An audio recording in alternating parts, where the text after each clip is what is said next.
ఒక పాత్రలో ధాన్యం గింజలు నింపుతున్న సమయంలో గృహిణులు ఆ పాత్రను కుదుపుతుంటారు. ధాన్యం గింజలు తమ తమ స్థానాలకు చేరుకుంటాయి.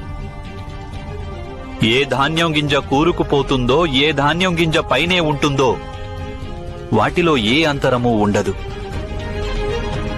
ఎందుకంటే చివరికి ఆ గింజలన్నీ భోజనంగానే మారాలి. కాలం నేడు సమాజాన్ని అతలాకుతలం చేస్తోంది.